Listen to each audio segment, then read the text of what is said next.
With me is Martha Maddox from Sumter County to talk to us about going green in the grocery store. Welcome, Martha. Hi, Julie. It's great to be here. So what are some of the things that we should think about when we want to go green? Well, the first thing you should do is practice the 3 R's. That is reduce, reuse, and recycle.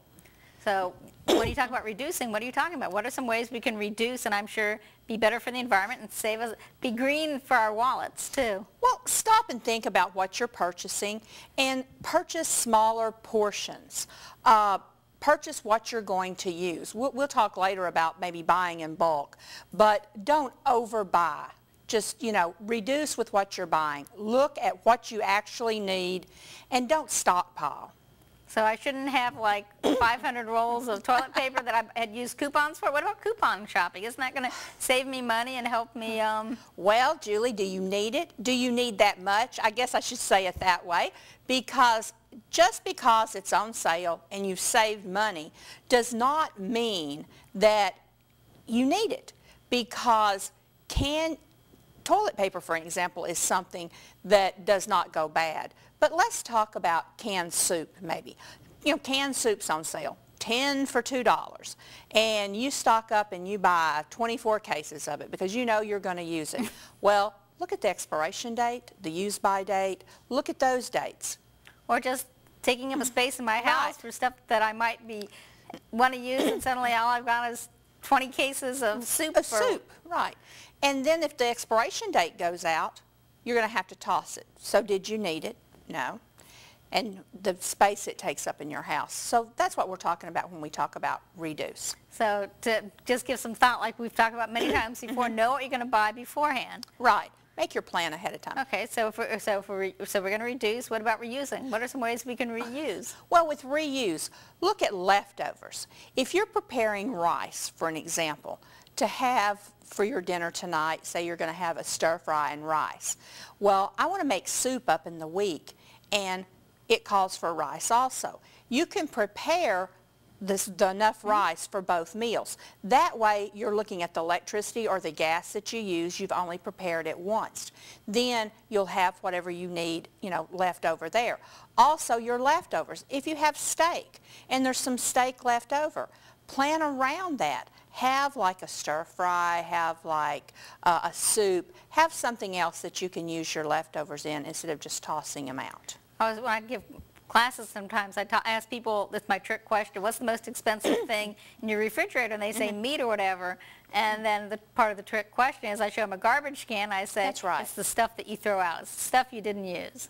Right, and if you're not going to use it, I know this is something that I've done personally for myself and my family, is a lot of times my daughter will not take the time, you know how teenagers are, they won't take the time to make that plate.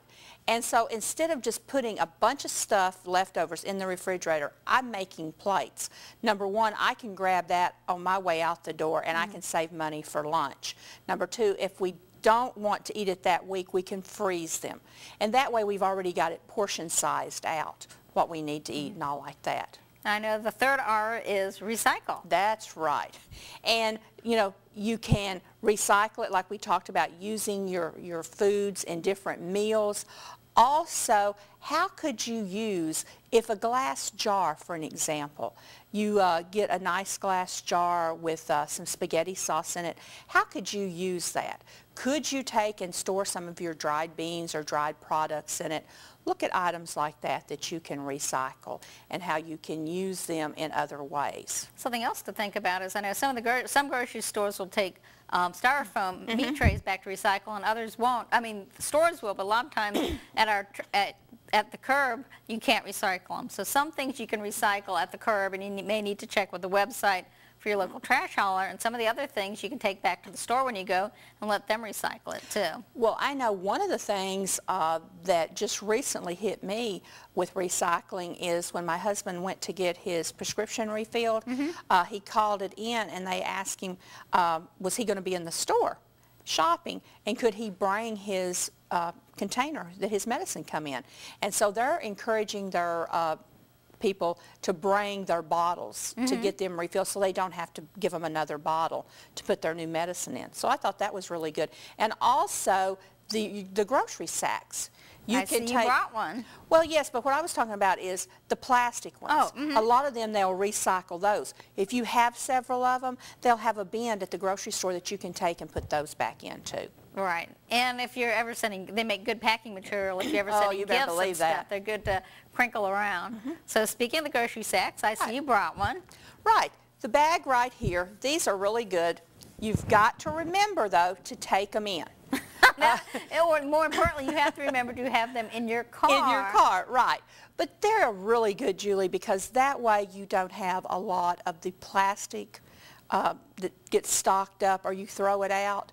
Now, let's say you do forget these. All the time. How can you use your bags that you get from the grocery store? Well, don't buy trash liners, especially for your small garbage cans.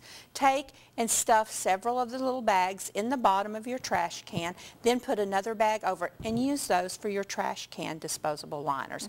That's a good way too. But this is a great way to start out with our kids, to encourage them to have these not only for grocery shopping, but for anything they do. So let's talk about packaging for a second, because I know you brought your container of soap. Yes. So tell us about your little container. Well, you can buy in bulk. Like gallon jug? Like a gallon jug of soap. Now, this is not a regular soap dispenser, but it's a little bottle that I had at the house that has a flip top lid on it that works well for soap.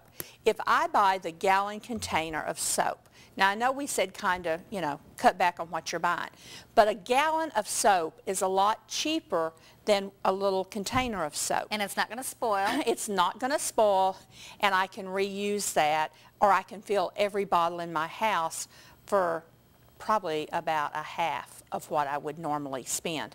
So that's what we use with that. And that's kind of how we would buy in bulk and justify buying in bulk. Right, so just thinking about bigger containers for lots of things, like sodas. And I know you have your bottled water, but instead of buying little cans of soda, buy the big bottles. Well, what we do is either buy the liter bottles, or I like the flavored water, and I buy it. One of my colleagues had, I really got addicted to soda, and I know it's not good to me, so one of our colleagues that newly was hired had told me about the flavored water. And so I've started drinking the flavored water, but I buy it in the bigger containers and then put it on ice in my little bottle here. And, you've got it with the lid on it. It's easy to carry, and you don't forget it. And they come in all kinds of your teams, and you can support your college team of your choice. And the nice thing about this one is it's got the wide mouth, so that it's a lot easier to clean. Sometimes you'll get some of those ones with the real narrow bottle and the real narrow necks, and they're hard to get clean and dry. So buying one that you can wash easily, especially in your dishwasher with other things, will be nice. The other thing I like, Julie, if you noticed how I took the lid off, it also keeps the lid so you don't lose that. Because that is my problem with lids. I forget them, I lose them, and this one I really like because I can attach it, and when I take it off, it stays attached. That goes for my goal in life of idiot-proofing my life as much as possible and making it simple.